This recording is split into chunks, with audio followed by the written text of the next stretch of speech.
Well, of course, man. R.I.P. to Jason. Yeah, Like straight up. That's what I've been thinking about that since you called me about coming on the show, about how I was going to breach that topic with you, and I'm glad I did at the beginning, and I think it set a good tone. And Yeah, it's them E-boys back at it.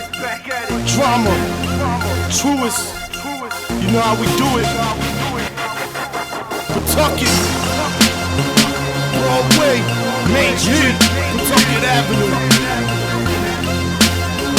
Yeah.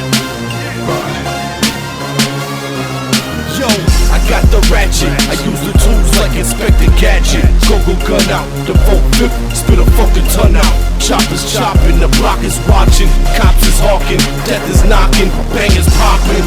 That's how we live this shit. Black baseball gloves and a filled up clip. Big beat banging hard in a tinted out whip. Crackheads smoking hard when they hitting my shit.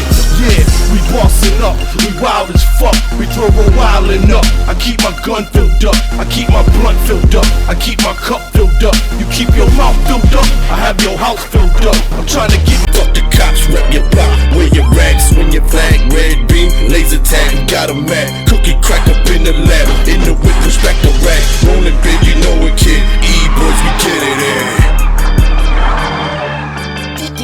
D-R-A-M-A, I got the semi. Truest pain, the hood's most wanted. Throw a wildin' up, we throw a wildin' up. Them E-boys, we back at it. D-R-A-M-A, I got the semi. Truest pain, the hood's most wanted. Throw a wildin' up, we throw a wildin' up. Them E-boys, we back at it. Live with Chuck Reeves, the Beast Host. You know, watching you grow from a career path is that you're very outspoken and you really don't give a shit about who it affects on the basis that you're coming from a place of you're genuine with where I think you're genuine with what you're trying to dish out, and I don't think you're looking to poke bears or anything like that. But I mean, if it does, it's your opinion and you stand by it, and I think that's something that I've respected from you.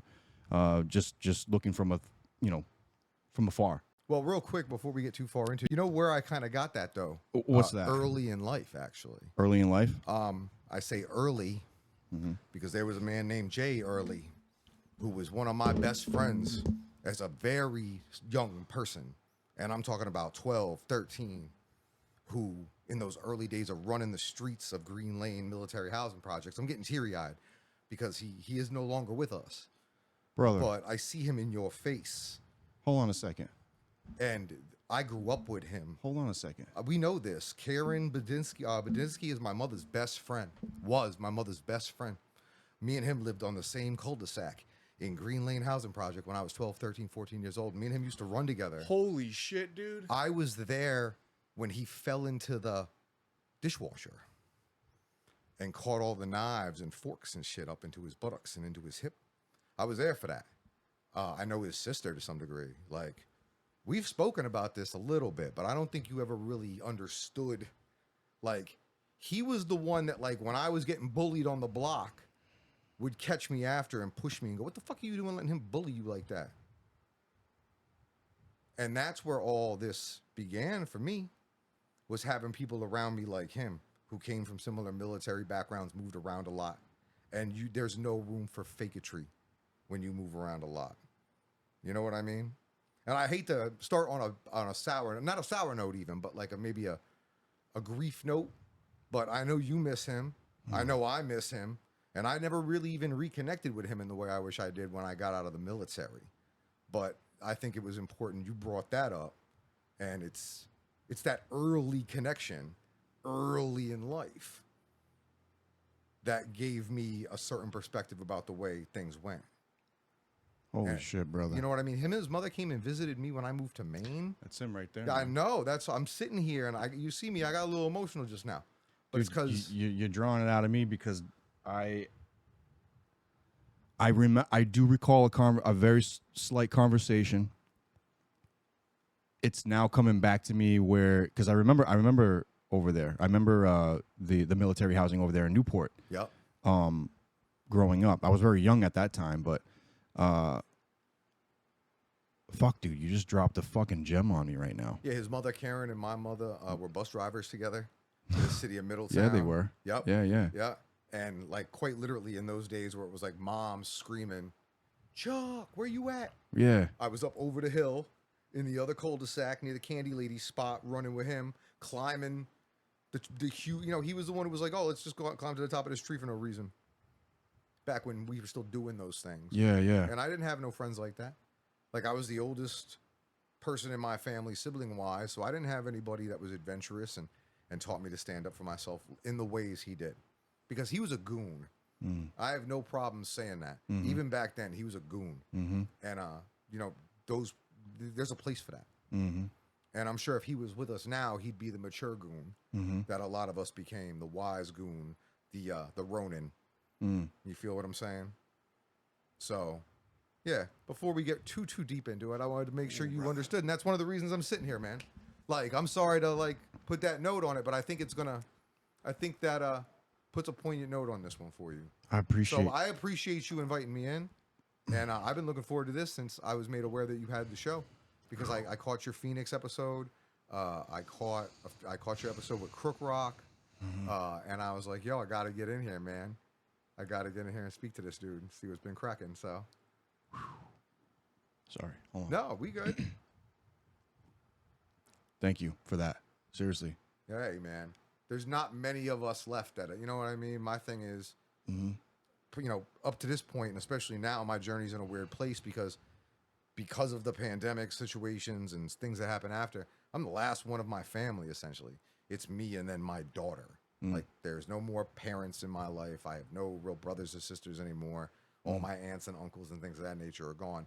And my big thing is people need to continue to speak the names of those people who helped and contributed to informing the overall person that people have become. And at 44, the tapestry and the fucking kaleidoscope of fractured pieces that make up the puzzle that I concocted this picture out of, that he's one of them, and he's a big one. And he's got irregular edges, but the most important ones did. Yes. You know what I mean? 100%. Yes. So, yes. yeah. He was a huge piece of this world, a monumental piece in my life for very similar reasons. Also, I don't think I would have the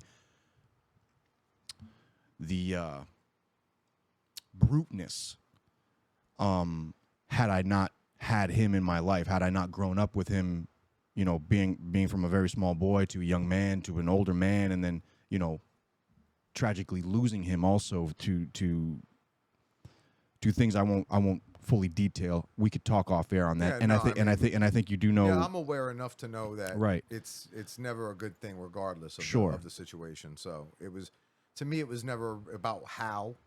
It was about the or the why. It was the. Yeah. And that was all that mattered. Yeah. And it is unfortunate his spirit's no longer with us, but his influence is, and I think that's what I want to make sure you know. Oh, yeah. Because I hear his influence in your voice now. And I hope he sees the influence he still has in my life. Because no matter where I'm at, rap guys, actors, fucking film school cinematographers who fucking don't know shit, from where we came from, there was never any room for fakeetry. There was never any room for fake niceness for any reason, or to let someone harm somebody you care about, something you care about, without you standing up for yourself. Yeah, and that's what I always saw it. Me standing up for myself, or standing up for the scene, or standing out for the guys who didn't know how to stand up for themselves. Yeah, 100%, man. I didn't expect for that to get brought up, and I really appreciate you bringing that up about him, man, because I don't talk about him as often as I'd like to anymore. You know what I mean? Like, and it's not on purpose either. It's just traveling through this life. You know what I'm saying? There is not That's why Nexus events happen. There's this not is like a there's, Nexus there's not event. one day. Yeah. You know what I mean? Absolutely. That's why these things happen. Yeah. This happened for a reason. Yeah, 100%. Nexus events. There's not one day that his, you know, he's constantly crossing my mind every single day, all the time. Memories of laughter, good times. You know what I'm saying? All those times. I try to bury the end. You know what I mean? I try to steer away from that. But me and him became friends over something that may seem trivial to your average person now, but at the time, I was one of the few people I knew who had a different last name than the rest of his family, because his mother's husband was not his father. Jay's mother's husband was not his father, and he was the only person in his house with a different last name. Yeah. So we. Yeah. Oh shit, man. Yeah. You know what I Yeah, mean? dude, and at the time, it was dude. 84, 85. No, this was like late 80s. You know what I mean? Maybe 88.